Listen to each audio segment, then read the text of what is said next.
Bismillahirrahmanirrahim. Assalamualaikum warahmatullahi wabarakatuh. Alhamdulillah, wassalatu wassalamu ala rasulillah wa ala alihi wa sahbihi wa man walah, wa ba'd. Saudara-saudariku, saya sebut saudari karena ada juga yang bergabung bersama kita, dan juga beberapa saudara-saudari kita yang tidak terhubung secara langsung di sini, namun mengikuti kajian-kajian i'tikaf kita. Kita awali dengan bersyukur pada Allah Subhanahu wa taala. Kita masih diberikan kesempatan untuk menunaikan ibadah siyam sampai hari ke-25 ini. Semoga seluruh ibadah yang telah kita tunaikan diterima oleh Allah Subhanahu wa taala. Doa-doa yang kita panjatkan berkenan dikabulkan oleh Allah Subhanahu wa taala. Setiap hari berganti dalam Ramadan, usahakan tidak luput dari doa. Dan doa itu nanti setidaknya dibagi pada dua bagian. Doa-doa pokok kita sebagai hamba, sebagai seorang muslim. Yang kedua, doa-doa terkait aktivitas kehidupan yang kita jalani di dunia ini. Misal doa-doa pokok minta kepada Allah supaya dikuatkan keimanan, keislamannya, istiqamah sampai wafat. Itu penting. Karena kalau Allah tidak berikan hidayah, tidak berikan taufik, beriman itu menjalaninya tidak mudah. Memohon kepada Allah agar diberikan kekuatan untuk beramal soleh, bisa sholat dengan nikmat, bisa pulang kembali kepada Allah dengan bekal Al-Quran. Nah, itu hal-hal pokok yang setidaknya berlangsung bagi seorang insan beriman. Yang paling pokok itu bagi orang muslim 5, kan? Yang dikenal dengan pokok-pokok keislaman. Pilarnya kan 5 rukun Islam. 1 apa? Syahadatain. 2, salat. 3, zakat. 4, puasa. 5, haji termasuk umrah di dalamnya. Nah, coba dicek. Pernah nggak setiap hari minta dikuatkan yang 5 ini? Syahadat kalau tidak minta dikuatkan, itu gangguannya tajam, dan setan itu tahu bagaimana menggoda setiap manusia karena tahu karakternya. Setiap orang digodanya akan beda-beda walaupun tujuannya sama, bermaksiat. Godaan bagi penuntut ilmu dengan penuntut harta dan penuntut kedudukan itu beda, tidak sama. Boleh jadi nanti diarahkan kepada kemusyrikan. Kan itu bertentangan dengan syahadat. Betapa banyak orang pengen punya kedudukan, datang kepada tempat-tempat dan orang-orang yang mengarahkan kepada hal-hal yang dimurkai oleh Allah, bukan sekedar salah dan berpotensi syirik di dalamnya. Misal, kemudian sholat. Dari sekian menu sholat yang ada, berapa banyak yang sudah kita optimalkan? Jangan sampai meninggal dunia ada satu bagian sholat yang belum pernah ditunaikan, ya. Kalau yang fardu kan pokok, alhamdulillah dikuatkan, diberi kesempatan menunaikan sholat fardu. Minta supaya berjamaah, minta supaya bisa diberi kekuatan ke masjid, gitu ya. Yang sunnah selama hidup dicatat kalau bisa tuh, nanti di checklist. Zakat, sudah pernah berzakat belum? Belum. Doa minta supaya selama hidup bisa berzakat, walaupun sekali 2 kali, karena itu kan pokok bagi seorang muslim, ya. Jadi menerjemahkannya, berzakat bagi yang sudah wajib atau mampu berzakat. Balik pengertiannya, harus mampu zakat selama hidup. Harus itu maksudnya memotivasi diri supaya kita bisa untuk berzakat. Ya, puasa minta diberi kekuatan. Haji juga sama. Kan definisi standarnya haji bagi yang mampu, tapi definisi bagi seorang muslim ya, dalam tanda petik muslim yang ingin mewujudkan rukun-rukunnya adalah berusaha mampu haji selama hidup. Terserah nanti bagaimana Allah memberikan keputusannya, yang penting kita berusaha dulu sehingga ketika dihisab itu ringan. Itu yang pokok. Selebihnya doa-doa terkait dengan aktivitas duniawi kita yang diniatkan sebagai ibadah. Ya, kalau belajar minta dikuatkan ilmu, kalau bekerja minta dijaga oleh Allah, diluaskan rezekinya, disifati dengan halal dan membahagiakan. Kalau punya kedudukan minta dijaga oleh Allah supaya jadi maqaman mahmuda, kedudukan yang memuliakan dan dimuliakan. Kadang-kadang kan dimuliakan tapi tak mampu memuliakan. Orang hormat tapi tak mampu memberikan kehormatan kepada orang lain, sombong, ria, ya kan? Itu dimuliakan tapi tak mampu memuliakan. Nah, ada lagi yang kebalikannya, memuliakan tapi tidak dimuliakan. Orangnya baik, membuat kedudukan yang baik-baik, tapi dalam saat yang bersamaan memang fitrahnya boleh jadi ada yang tidak senang, ya kan? Nah, tapi dengan cara-cara yang tidak elok, minta supaya Allah turunkan min ladunka sultanan nasira, dengan pertolongan terbaik. Nah, itu yang kita isi selama Ramadan, apalagi i'tikaf. Ya, minta kepada Allah kekuatan ibadah, kekuatan menikmati tarawih, kekuatan beramal saleh. Saat yang bersamaan minta kekuatan supaya diberikan cahaya dalam belajar, menuntut ilmu, cahaya dalam bekerja, cahaya di keluarga. Dioptimalkan. Di kesempatan ini kita akan sedikit dulu belajar topik yang berbeda sedikit saja untuk memberikan pencerahan terkait dengan satu momen yang istimewa yang hanya terjadi di bulan Ramadan, yaitu di satu dari sekian malamnya, dikenal dengan Lailatul Qadar, malam Al-Qadar. Ini penting kita bahas karena ada beberapa redaksi hadis juga yang memberikan motivasi kepada kita untuk tidak putus berburu malam Al-Qadar ini sampai ujung Ramadan. Bahkan ada yang spesifik meminta di 10 hari terakhir, kan? Sini.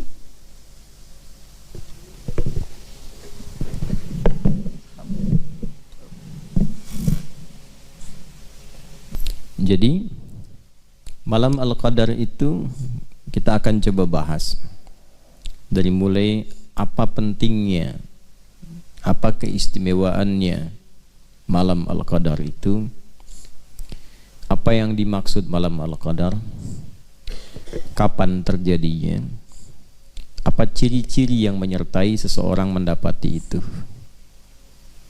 Dan bila kita mendapati di antara tanda-tandanya, rasanya hadir dan merasakan kemuliaan sesuai dengan isyaratnya, apa yang harus dilakukan? Baik, kita akan fokuskan dulu satu surah saja karena waktunya terbatas. Surah ke-97 dengan namanya Surah Al-Qadar. Allah berfirman, A'udzu billahi minasyaitonir rajim. Bismillahirrahmanirrahim. Inna anzalnahu fi lailatul qadar. Inna, sungguh, demi keagunganku. Ya, terjemahkan na-nya itu seringkali kalau dilihat di mushaf kami kan. Nah, kalau belum belajar ulumul Quran, ilmu-ilmu untuk memahami Al-Quran, bisa potensi keliru pemahaman. Kok bentuknya jama' gitu kan? Nah, kalau ada bentuk jama' itu di ulumul Quran tuh maknanya dua. Kita ambil salah satunya saja untuk memudahkan sesuai topik kitab. Yang paling pokok namanya ta'zimun nafsi li ta'zimi sya'ni. Ta'zimun nafsi li ta'zimi sya'ni, yaitu menghadirkan keagungan Allah untuk menunjukkan istimewanya atau agungnya satu informasi yang disampaikan. Jadi saking pentingnya informasi yang disampaikan, Allah sampai menghadirkan keagungan zatnya. Gitu ya? Baik. Contoh begini. Presiden bicara misalnya. Kalau cuman bicara biasa,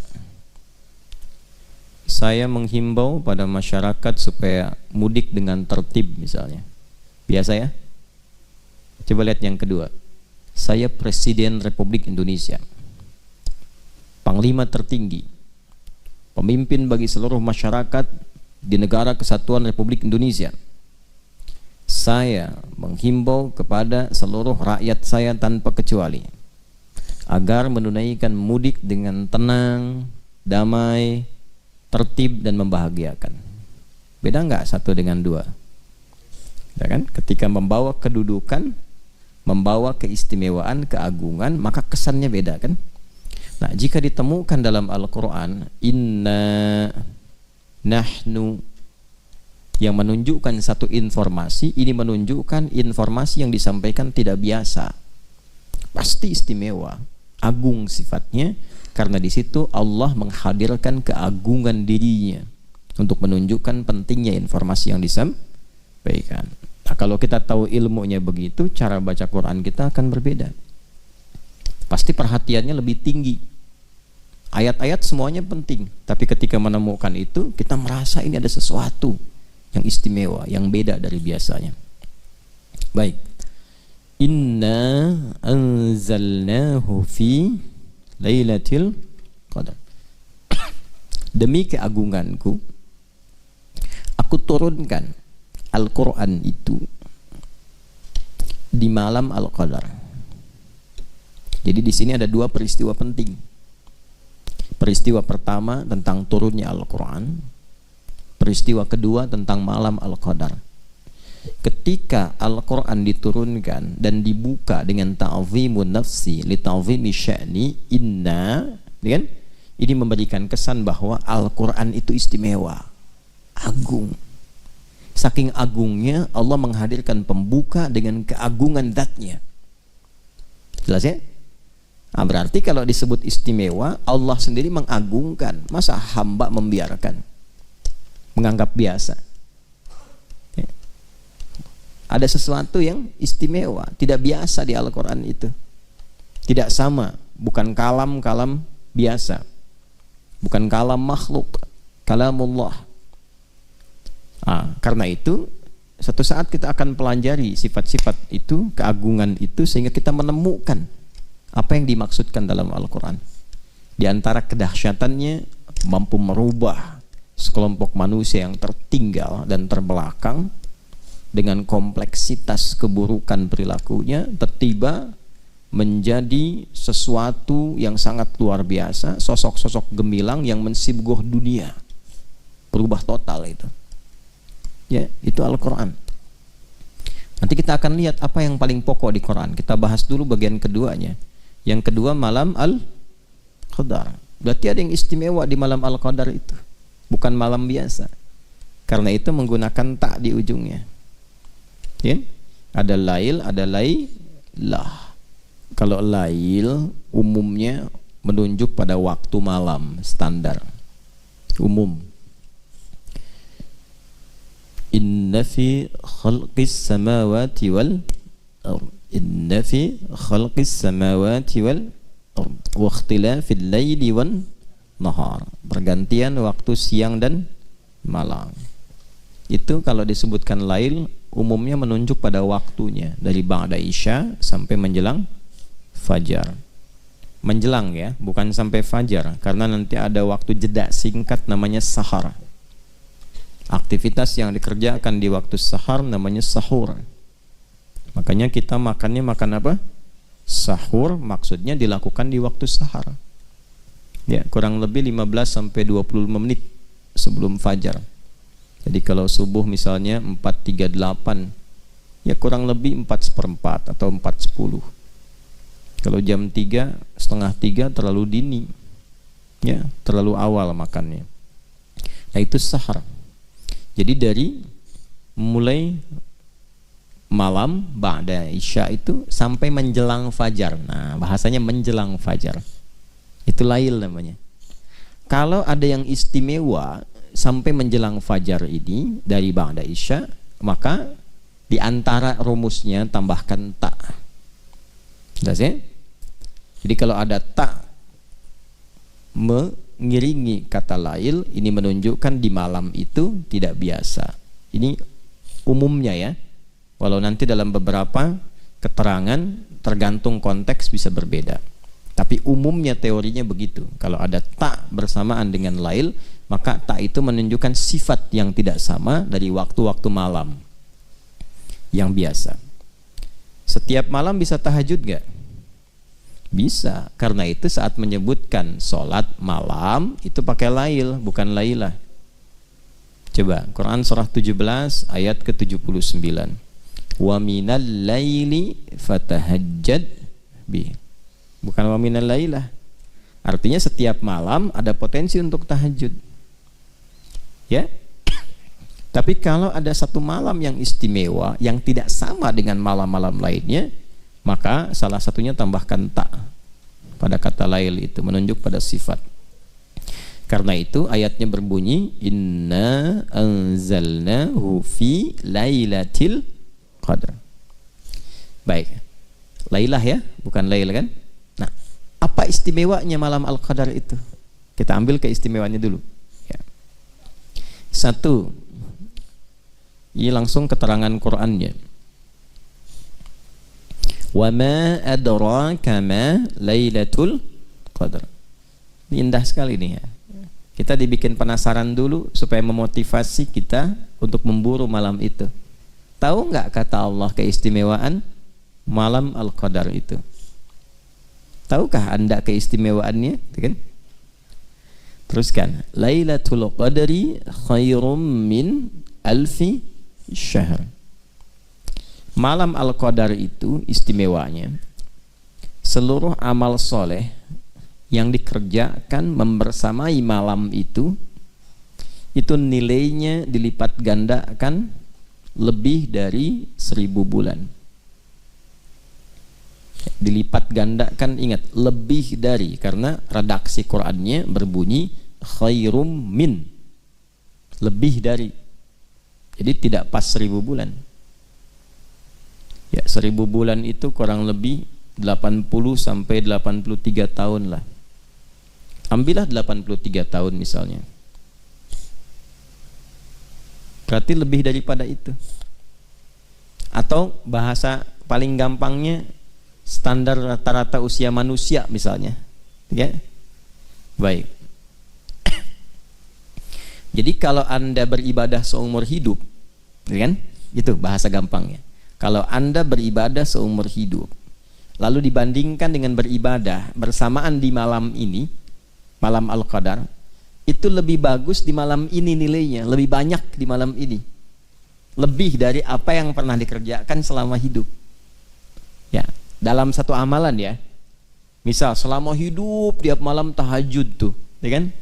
Tiba-tiba pas malam Al-Qadar tahajud juga, itu satu malam itu nilainya bisa melebihi yang dikerjakan selama hidup. Bahasa gampangnya begitu. Ya, yang dimaksud rata-rata umur manusia hidup. Ya kan? Rata-rata ya kata Nabi SAW, umatku itu ya umurnya ya di antara 60-70 dan sedikit yang melampaui itu, sedikit. Jadi kalau yang lewat 100 itu sedikit, nggak banyak.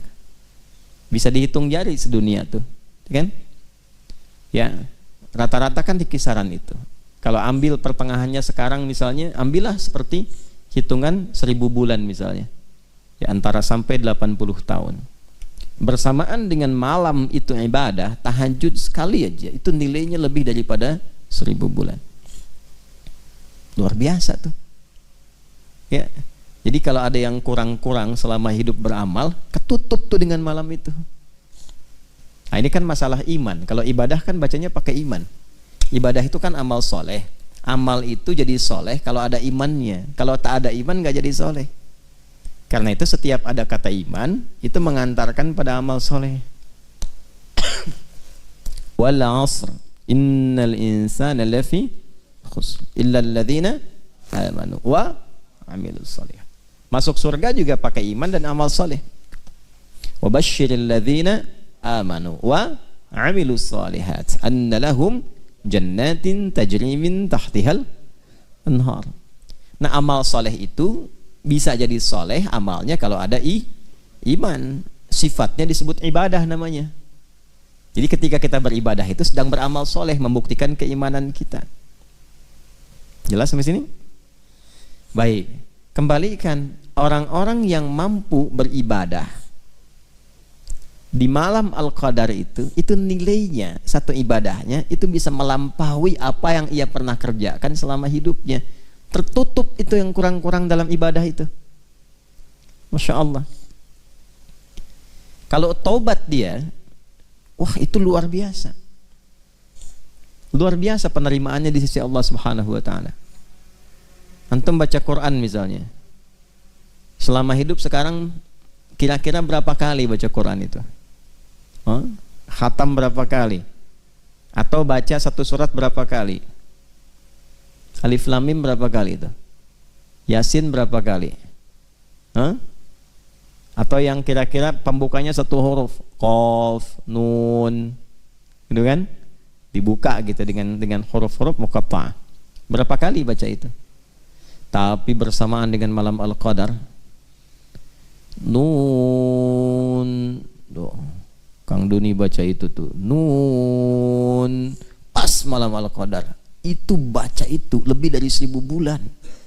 Kayak antum baca Nun lebih dari 83 tahun. Nun. Masya Allah. Habis itu meninggal misalnya. Itu Masya Allah. Luar biasa. Ketutup tuh amalan-amalan. Tanya sama malaikat Mungkar Nakir. Mah kita buka. Kitabmu apa? Nun. Bawa tuh. Ya. Jadi potensi malam Al-Qadar itu satu, berlimpahnya pahala. Karena Ramadan ngejar pahala kan salah satunya. Karena Ramadan itu pekan iman. Pekan iman dan amal soleh. Gitu. Jadi bukan pekan dunia. Karena itu dibukanya panggilannya dengan panggilan iman. Ya ayyuhalladzina amanu kutiba alaikumus siyam. Jadi momentum Ramadan itu memang untuk meningkatkan iman. Bukan mencari dunia. Kalau dunia kan udah 11 bulan. Ya kan? Nah, iman itu kan prospeknya akhirat. Jadi Ramadan itu momentum untuk menguatkan prospek-prospek dan proyek-proyek akhirat kita. Gitu. Jadi kalau kita kembalikan, kita tarik kepada aspek tadi, bacanya pakai iman. Malam Al-Qadar itu nggak bisa dibaca pakai ukuran dunia. Ukurannya pakai ukuran akhirat. Ya, bukan melulu pakai akal, tapi menggunakan iman. Kalau imannya bekerja, dikejar. Kalau nggak bekerja, nggak akan dikejar. Jelas ya? Teruskan. Yang kedua, apa keistimewaannya? Tanazzalul malaikatu warruhu fiha biizni rabbihim min kulli amr. Masya Allah. Semua malaikat turun berdesak-desakan ke bumi. Ini asal kalimatnya tatanazzalu. Itu asalnya. Tapi ada dalam balaghah itu, kalau ingin menunjukkan sesuatu yang berlangsung cepat dan banyak, masif, cepat, masif, itu hilangkan salah satu taknya di depannya. Tapi dhammahnya tetap berlaku di ujung untuk menunjukkan mudhari, sesuatu yang berlangsung terus. Masih ingat tadi waktunya malam Al-Qadar, malam lail dari kapan? Ba'da Isya sampai menjelang fajar. Itu masif terus. Siapa yang masif turun? Malaikat. Banyak. Terus turun. Sampai-sampai kalau kita buka kitab-kitab tafsir itu, ya, itu bumi ini padat dengan malaikat yang berlomba turun. Nanti sampai saking padatnya, alam tuh suasananya tenang. Nanti saya bahas di akhir ciri-ciri, tanda-tanda malam Al-Qadar itu seperti apa diantaranya. Hening, ya. Jadi kalau saya hadirkan bejana gelas misalnya, Saya isi 1-2 kelereng, lalu saya goncangkan begini, digoyang-goyang, bunyi nggak? Bunyi kan? Kayak lato-lato kan? Tak gitu kan? Tapi kalau saya penuhi sampai padat itu isinya, sampai padat, goyang begini, digoyang, bunyi nggak? Hening. Disimpan aja hening. Itu saking padat ya bumi dengan malaikat yang banyak turun, suasananya berbeda. Oke? Nah, yang kita bahas keistimewaannya dulu. Nanti ini masuk kepada cirinya. Keistimewaannya apa? Sampai-sampai malaikat Jibril pun yang tugas pokoknya menurunkan wahyu, ya, terakhir kepada Nabi Muhammad sallallahu alaihi wasallam, di malam itu khusus ikut turun. Ya kan? Ikut turun, mimpin malaikat. Kan Rohul Amin itu pemimpin para malaikat. Turun, dipimpin malaikat semua turun. Dengan izin Allah, biizni Rabbihim, min kulli amr. Allahu Akbar, itu maknanya umum sekali. Diizinkan oleh Allah untuk menyertai segala perkara yang baik-baik. Artinya apa? Kalau ada yang sholat, tuh malaikat ikut sholat. Kalau ada yang zikir, ikut zikir. Kapan lagi antum sholat diikuti oleh semua malaikat pengen ikut sholat? Tuh, makanya kalau ketinggalan semalam aja ruginya banyak. Tuh. Baca Quran diikuti, zikir diikuti, banyak turun. Oke? Nah, apa dampak paling spesifiknya bagi setiap insan itu?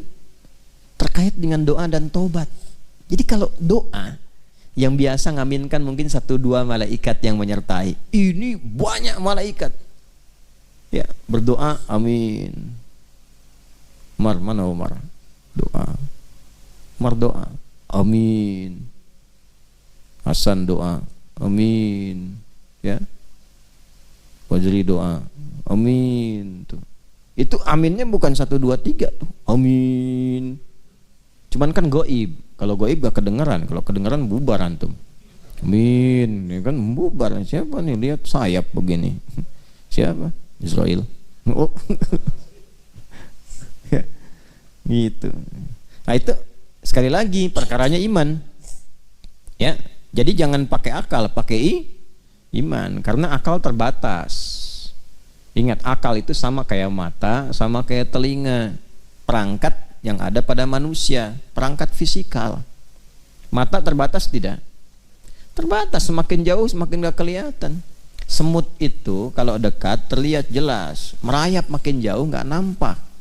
Bukan semutnya gak ada, pandangan kitanya yang terbatas. Gajah gimana? Sama, semakin jauh semakin gak kelihatan. Gajahnya tetap segitu, mata kitanya yang terbatas.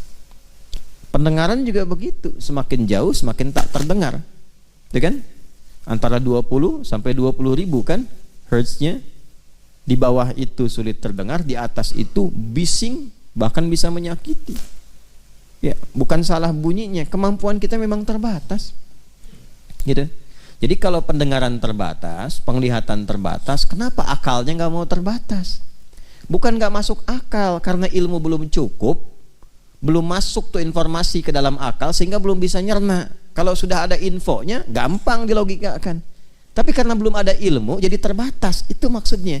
Jadi jangan semua tuh pengen sesuai dengan kehendak kita. Ini nggak masuk akal. Di akal ente karena ilmunya terbatas. Bagi yang lain sudah masuk akal. Rumusnya apa supaya cepat bisa dipahami oleh akal? Kalau ada akal terbatas memahami, pahami oleh iman dulu. Nanti iman akan membimbing akal dengan hikmah. Hikmah itu yang menjadikan akal paham. Itu rumusnya. Dan itu di Quran sudah ada. Makanya kalau orang dapat hikmah itu dapat anugerah yang banyak. Surat apa? Al-Baqarah ayat berapa? 269.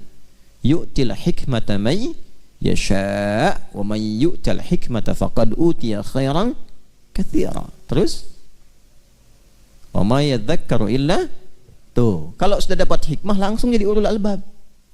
Paham esensi sesuatu, cepat menangkap. Baru satu kata udah paham nih kemana nih arahnya nih. Ya kan? Udah mengerti. Baru disebutkan satu kalimat, udah ketawa seseorang tuh. Dia tahu arahnya mau kemana. Baru disebutkan dan nangis, paham. Waktu Nabi pidato haji wada itu semua tenang-tenang aja, Abu Bakar nangis. Abu Bakar paham. Nah itu paham takwil, mengerti hikmah. Beliau nangis karena tahu kalau Nabi pidato sudah begini, tugas berakhir. Kalau berakhir berarti akan meninggal. Gitu. Nah, jadi kalau mengerti hikmah itu dalam. Balik lagi, ya malaikat itu datang banyak. Doa dikabulkan. Makanya manfaatkan setiap malam berdoa. Yang sulit-sulit itu malam itu, tiap malam. Yang kita rasakan mungkin ada kesulitan menghafal, kesulitan memahami, kesulitan dalam pekerjaan. Ya, bayangkan, hadirkan. Minta sama Allah. Mungkin Allah tetapkan di malam itu dikabulkan supaya kita terus bersemangat ibadahnya. Hikmahnya buat kita juga. Jadi makin rajin ibadah. Kalau nggak percaya silahkan cek proyeknya misalnya. Ya. Ilmu macam-macam deh. Mintalah, tapi harus tulus karena kan perkara iman. Kalau iman kan babnya ikhlas. Ya kan? Kalau iman babnya ikhlas, semakin kita minta, semakin tulus, semakin baik, semakin cepat dijawab. Gitu. Kemudian apalagi malaikat kalau sudah menyertai itu peluang memohonkan ampunan kepada Allah dari dosa hamba bagi yang minta ampun. Nah, karena itu apa yang harus dilakukan? Banyak istighfar. Maka Nabi mengajarkan kan doa kepada Sayyidah Aisyah radhiyallahu taala anha. Kalau sudah terasakan itu kayaknya feelingnya beda nih dari malam-malam yang lain nih, beda nih. Sampai ada yang mengatakan para ulama setiap orang itu nanti ada feeling yang sama, ada feeling-feeling yang spesifik tuh sebagai anugerah dari Allah. Nah kalau udah dapat feelingnya seperti itu, apa yang harus dilakukan? Nabi mengajarkan satu doa. Itu ditalkinkan langsung di lisan Nabi pada Sayyidah Aisyah radhiyallahu taala anha. Allahumma innaka afuwun tuhibbul afwa fa'fu anni. Allahumma innaka afuwun karim tuhibbul afwa fa'fu anna. Minta. Ingat-ingat, koreksi tiap malam itu. Itu dahsyat itu. Nah, nanti hasilnya kita akan lihat di parameter keberhasilannya setelah itu. Nah, jadi kalau ditanyakan apa istimewanya malam Al-Qadar itu, maka Al-Qur'an pertama mendefinisikan tentang manfaat-manfaat yang terkait dengan proyek akhirat kita. Itu yang terbesar. Jadi kalau nanam saham, jangan cuma dunia, tanam buat akhirat karena itu tempat pulang. Kalau di sini kan tempat apa? Tempat berdinas, membawa misi. Di sini itu kita sedang beraktivitas, membawa misi, berdinas. Setelah itu pulang. Ya, kan tiap hari kelihatan, terdengar, baca berita. Ya, ini si fulan sudah meninggal dunia. Itu kan bahasa meninggal dunia kan sederhana, tugasnya selesai, pulang. Macam-macam. Ya, tergantung batas ajal. Nanti ada yang masih kecil, ya kan? Ada yang remaja, ada yang dewasa, ada yang banyak diberikan batas waktu sesuai maslahat hidupnya. Ujungnya pulang. Gitu. Ujungnya apa? Pulang. Nah, jadi kalau kita bisa spesifik demikian, itu insya Allah akan selamat. Ya. Jadi itulah diantara kemuliaan malam Al-Qadar yang hal pertama disadarkan oleh Allah kepada kita, ingat akhirat itu. Itu maksudnya. Jadi keistimewaan pertama yang menghadirkan banyaknya pahala, terkabul doa, diampuni dosa, itu kan rata-rata proyek dan prospek akhirat kan. Intinya membangun kesadaran. Ingat ya, kalian satu saat akan pulang. Kalian akan meninggal dunia. Dunia itu tempat berusaha, pasti pulang. Jangan sampai saat pulang tak punya bekal. Itu maksudnya. Dan aku sayang, kata Allah begitu tuh. Akulah Rahman, kata Allah, akulah Rahim.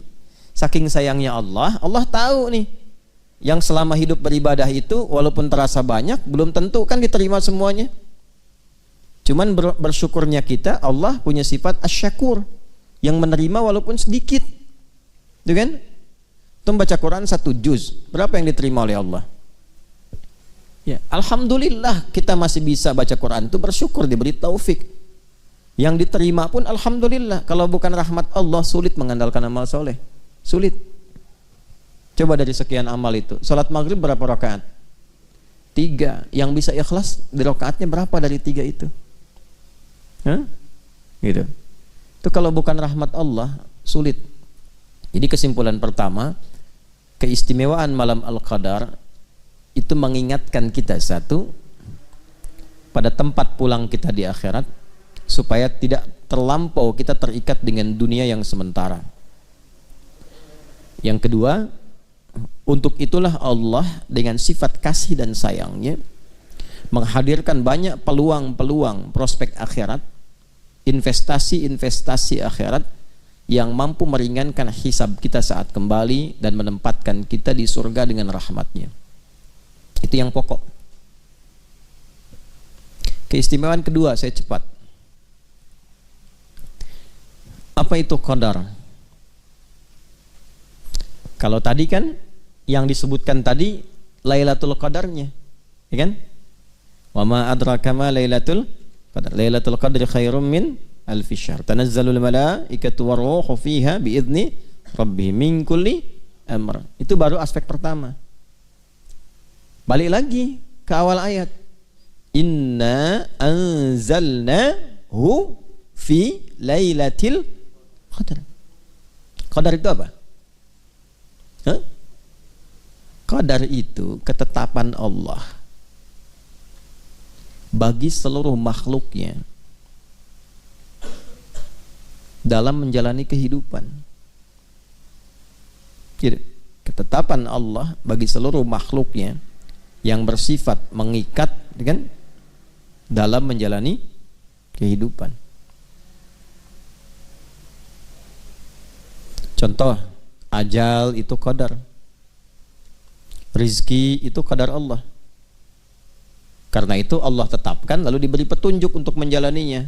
Kan kita baca dalam setiap witir, Sabbihisma rabbikal a'la alladzi khalaqa fasawwa walladzi qaddara. Kemudian fahada.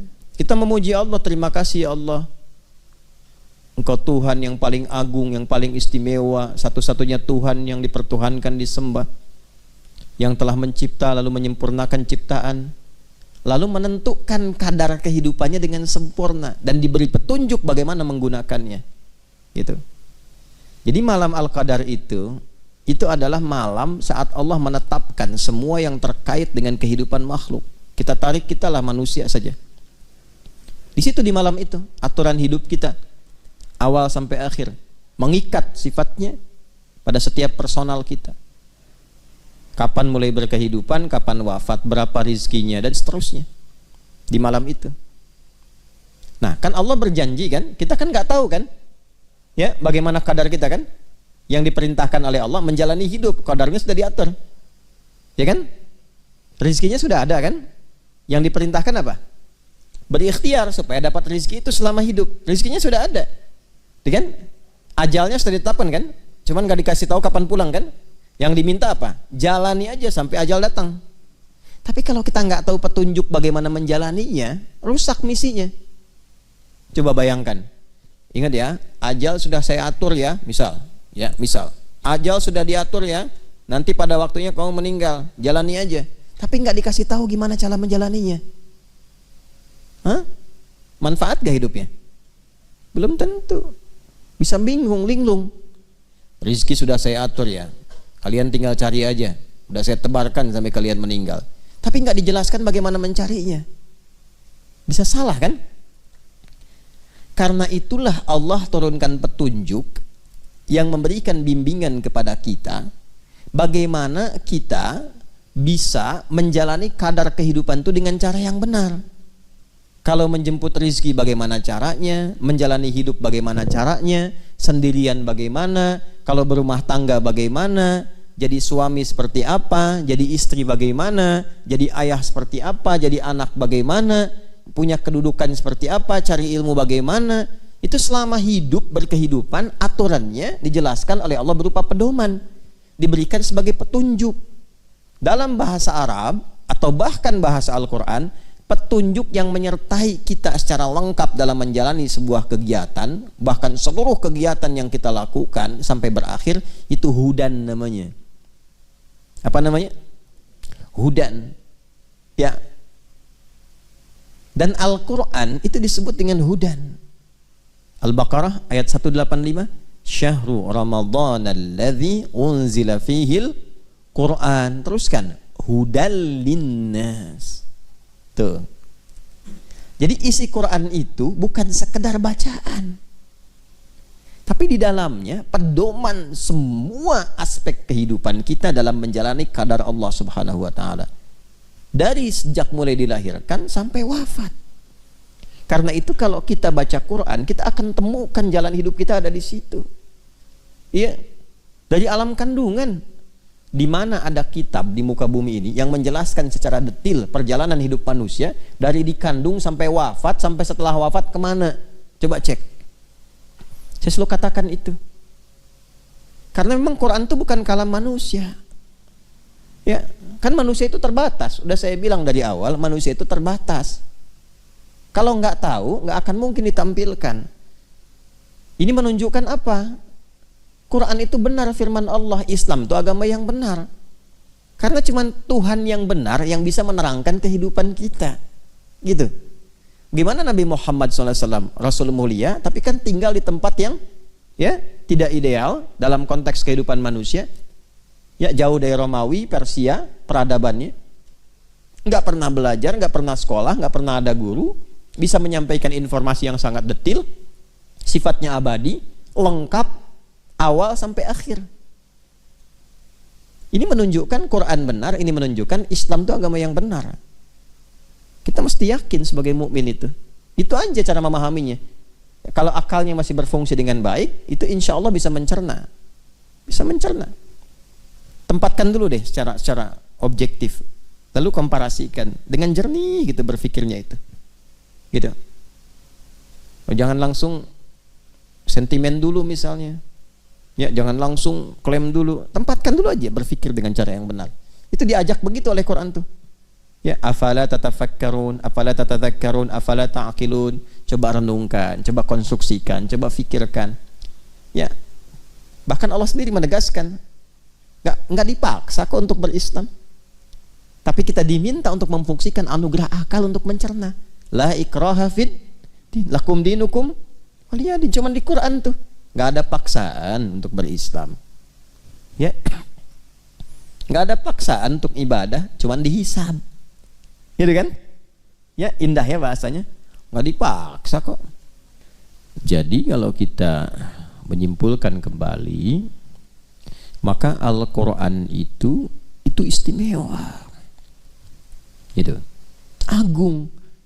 Karena itu saking agungnya Allah menghadirkan keagungan zatnya saat menyampaikan informasi diturunkannya Al-Quran. Itu bersamaan turunnya dengan ketetapan qadar. Jadi saat kita berkehidupan Allah sudah atur, aturannya pun turun saat bersamaan. Makanya diviralkan, semua alam malaikat itu diviralkan. Kan diturunkan ke langit dunia dulu kan, sebelum turun kepada Rasulullah secara detail. Nah itu dua fase. Fase pertama itu turunnya semua 30 juz. Agung, viral tuh alam langit tuh. Ya. Sampai ke langit dunia dulu. Nah itu yang dimaksud anzala. Nanti baca di buku saya yang makna ayat puasa. Jadi kalau anzala, ya, itu langsung sifatnya. Kan di ilmu sharaf begitu. Kalau af'ala dengan fa'ala kan beda. Kalau af'ala itu sifatnya langsung. Yang dimaksud turun sekaligus ke sama'id dunya. Sebagai pedoman berkehidupan. Jadi begitu ditetapkan hukum kehidupan dari mulai usia, dari mulai rizki segala rupa itu, ya, itu bersamaan dengan itu turun petunjuk penggunaannya lengkap 30 juz. Baru diturunkan secara detail bersamaan dengan kehidupan supaya dicontohkan oleh kehidupan Nabi Shallallahu Alaihi Wasallam. Tafsirnya jelas. Makanya ketika dijelaskan dengan detail oleh Nabi itu menggunakan nazzala.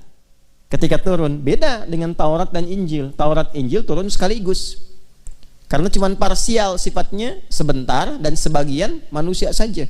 Makanya Taurat Injil pakai anzala ketika turun ke nabinya. Tapi kepada Rasulullah SAW Quran pakai nazzala. Ali Imran ayat 3. Nazzala 'alaikal kitaba bil haqq. 'Alaika ke Nabi. Tapi ketika turun dalam suasana qadar, malam al-qadar, itu kalimat nabinya enggak ada. Inna anzalnahu fi lailatul qadar. Hu-nya itu ke Quran. Jelas ya? Sama ya, di ad-Dukhan apa? Inna anzalnahu fi lailatin mubarakah. Tuh, di malam yang diberkahi. Tapi ketika turun kepada Nabi, kaknya muncul. Nazzala 'alaikal kitab, pakai nazzala, turunnya bertahap. Bil haqqi musaddiqan lima bayna yadayhi wa anzalat taurata wal injil. Tapi Taurat, Injil pakai anzala. Taurat langsung 10 perintah. Injil langsung turun. Ya, semuanya tidak bertahap. Karena umatnya terbatas dan perintah-perintahnya tuh hanya dalam waktu yang terbatas, sederhana. Quran sampai akhir kehidupan.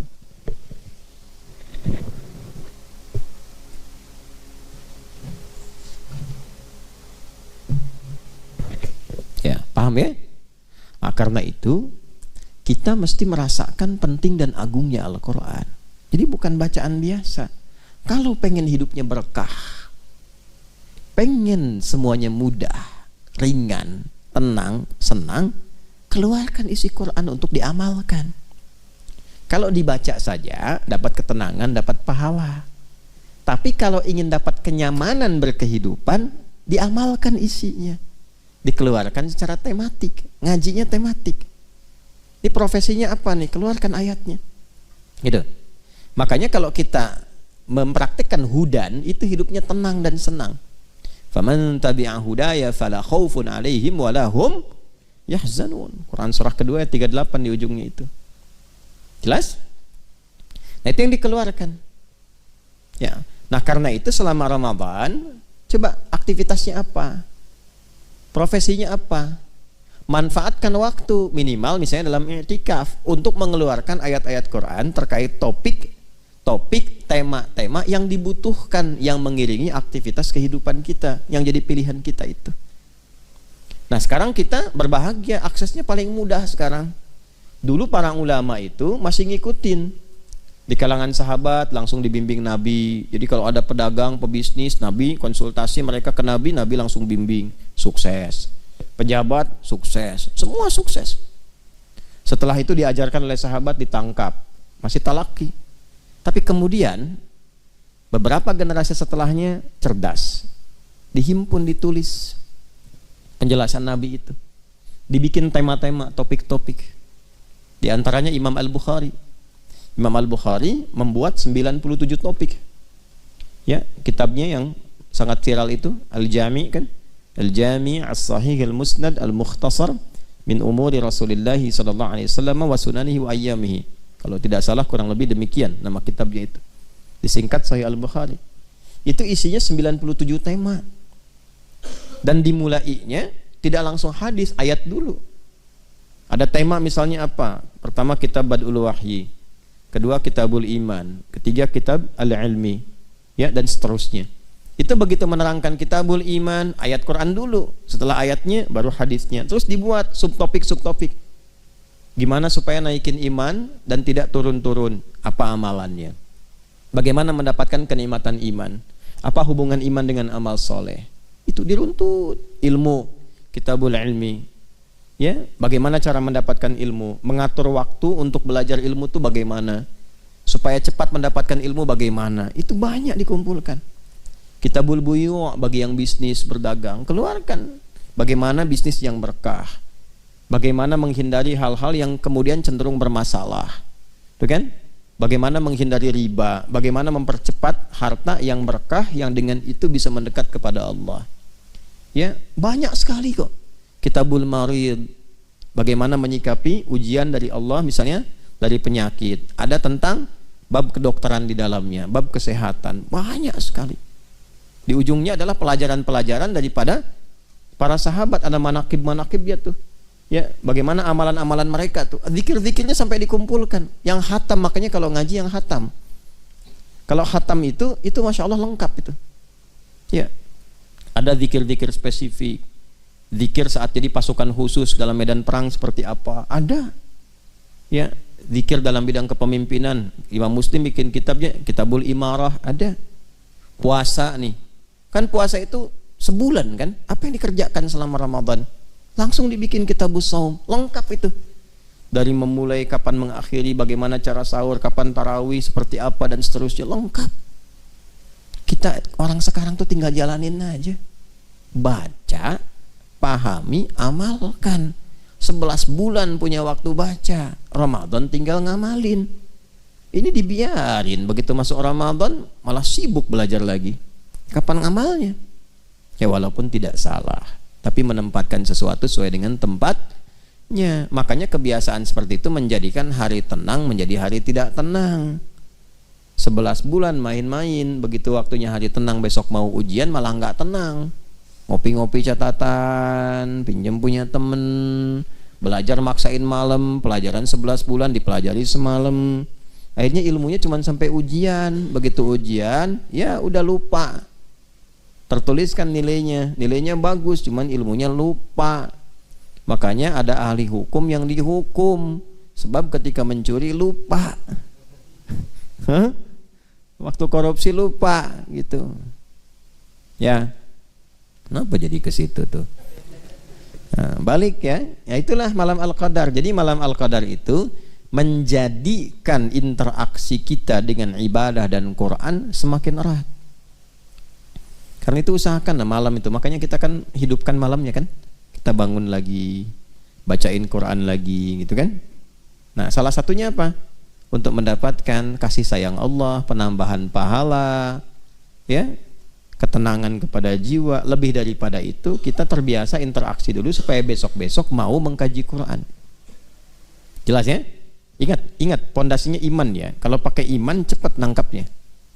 Tapi kalau nggak pakai iman susah. Hudan itu padanannya iman. Nanti kalau sudah iman ketemu amal soleh jadi takwa. Iman, takwa dan amal soleh disatukan di pembuka Al-Baqarah plus Qurannya. Dzalikal kitab, kitab di situ Quran kan? Dzalikal kitabu la raiba fi hudal lil muttaqin. Ayat 3-nya alladzina yu'minuna bil ghaib wa yuqimunas shalah wa mimma razaqnahum yunfiqun. Masukin ke Ramadan latihan jadi takwa. Kan hudal lil muttaqin, petunjuk bagi orang takwa. Ramadan kan berlatih menjadi takwa. La'allakum tattaqun. Makanya amalan-amalan takwa yang di Al-Baqarah itu kita kerjakan, kita perbanyak saat Ramadan. Gimana meningkatkan iman? Baca Quran, baca kan? Ningkatkan saat Ramadan. Wa yuqimunas shalah, salatnya makin banyak kan? Wa mimma razaqnahum yunfiqun, senang infak kan? Itu. Jadi Quran tuh kalau kita baca dengan benar, nyambung semua, kan ya petunjuk hidup. Jelas ya? Nah, kalau kita dapatkan itu semua, salam. Nah, itu indikasi pertama. Keadaan kita lebih tenang. Damai, salam itu damai, lebih tenang, lebih bisa memahami esensi hidup, lebih menikmati berkehidupan. Jadi dari sekian waktu dalam Ramadan itu ada satu waktu yang kayaknya kita merasa lebih enak gitu. Nah, coba rasakan kalau hadir di satu malam, suasananya lebih beda, lebih enak, lebih tenang gitu, ya. Terus kalau ngelihat keluar juga kayaknya tenang gitu di luarnya itu. Tadi ngumpul malaikat. Nah, kalau udah dapat lagi sesuatu yang istimewa yang Allah berikan, itu kalau ketiduran tuh bisa dibangunin.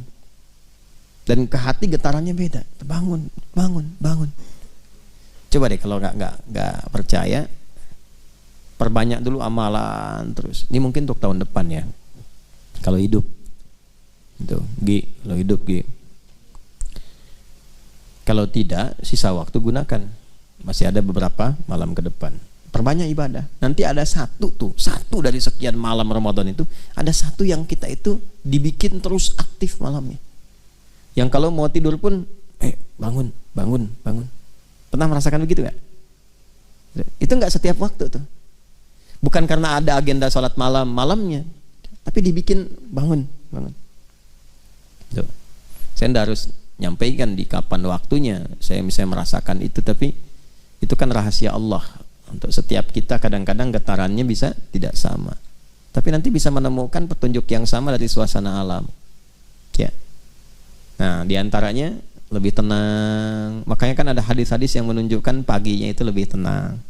Gak terlampau panas, gak terlampau dingin. Cahaya mataharinya sejuk, enak gitu, nyaman. Ya. Jadi akhirnya salam. Di malam Al-Qadar itu kita mendapatkan salam. Mananya dua. Bisa menunjuk pada isyarat malam Al-Qadar lebih tenang, lebih nyaman, lebih damai ke hati. Lingkungannya juga mendukung, tenang, damai, enak ke ibadah gitulah. Enak ke ibadah. Saya. Nah, yang kedua, parameter kesuksesan orang yang mendapatkan Al-Qadar. Perangainya lebih tenang. Lebih bisa menimbang bagaimana bersikap. Lebih tenang, lebih kalem, lebih damai, menatap sesuatu itu dengan kedamaian. Nilai-nilai kebaikan bertambah. Nah, setelah ada kata salam, balik lagi ke malam Al-Qadar. Hiya, waktunya malam Qadar itu panjang. Terbentang tadi, kan malam kan? Dari ba'da isya terus sampai menjelang fajar. Makanya saya tidak katakan fajar kan tadi? Ya, menjelang sampai mau tibanya fajar itu matla, sampai akan terbitnya fajar. Hiya hatta matla'il fajar, sampai akan terbitnya fajar. Itu pernah ada berita itu NASA mencitra ya dari angkasa suasana malam-malam Ramadan. Ada satu malam yang beda sendiri. Bahkan di tahun-tahun ke belakang itu kalau sudah sampai begitu ya, fenomenanya kita belum yakin, belum sungguh-sungguh, saya pikir keterlaluan lah. Kalau kita dengar informasi dari dulu, apalagi dari Nabi, memang standarnya harus yakin, harus kuat, diburu gitu. Ya kalau kurang yakin artinya kan lemah iman, tapi masih bisa dikuatkan. Tapi kalau sudah ada bukti-bukti otentik yang bahkan terekam, belum yakin juga, itu imannya dipertanyakan. Tahun-tahun ke belakang itu sempat ada yang i'tikaf di Masjidil Haram. Lalu dia mengamati setiap malam sampai menjelang subuh itu. Ada salah satu momen yang ketika dia videokan itu kayak kilatan naik gitu dari atas Ka'bah itu ke atas. Itu nyata, bukan rekayasa. Kayak kilatan naik. Ya kayak ada sayap putih tapi halus, kayak awan naik cepat sekali gitu. Ya. Dari satu rangkaian malam-malam terakhir di Ramadan itu. Pernah ada itu? Pernah nggak dengar? Atau pernah lihatnya? Ada di tahun-tahun ke belakang itu. Nah itu pembuktian yang nyata gitu. Jadi kalau sudah alamnya itu sudah disampaikan tanda-tanda kebesaran Allah secara langsung, belum beriman juga, itu mesti hati-hati itu. Kuningnya udah mau orange tuh. Hati-hati betul. Hati-hati. Karena nanti ada ayatul Quran, ada ayatul kaun. Ayatul kaun tufassiru ayatul Quran. Ada ayat-ayat yang di semesta, ada ayat-ayat yang tertuliskan dalam mushaf, ya, dibacakan dalam Quran. Nah, ayat-ayat semesta itu pembuktian langsung dari Al-Quran. Jelas ya? Di mana belah batu ditemukan kalimat Allah? Belah tomat adalah lafaz Allah. Melihat ke atas awan bentuknya Allah, bentuknya Muhammad SAW. Gimana tuh? Masa belum yakin juga? Nah, itu hal-hal yang langka, fenomena yang nggak terjadi setiap waktu. Ya kan? Nah, karena itu manfaatkan. Kalau pengen mendapatkan malam Al-Qadar gampang. Rumusnya gampang sekali. Cuman dua. Satu, konsisten menunaikan ibadah malam. Walaupun sekejap di waktu-waktu tadi tuh, dari ba'da isya menjelang fajar. Jadi rumusnya satu, konsisten menunaikan ibadah malam. Setiap malam Ramadan. Walaupun sekejap, 5 menit, 10 menit, gak apa-apa, sesuai kemampuan. Yang bisa dioptimalkan, silahkan. Yang kedua, jangan maksiat. Ya, jangan maksiat. Itu aja. Saya kira itu yang bisa disampaikan terkait uraian malam Al-Qadar. Mudah-mudahan bisa bermanfaat dan teman-teman dimanapun berada mengisi program Aku Suka, ayo kultum sejenak untuk berbuka, di edisi kali ini 25 Ramadan 1444 Hijrah, langsung dari Ma'had Islam Rafiah Akhyar Pesantren Mira. Mudah-mudahan kita senantiasa dilindungi, disayang, dirahmati dan dimuliakan oleh Allah Subhanahu wa taala. Selamat berbuka. Terima kasih.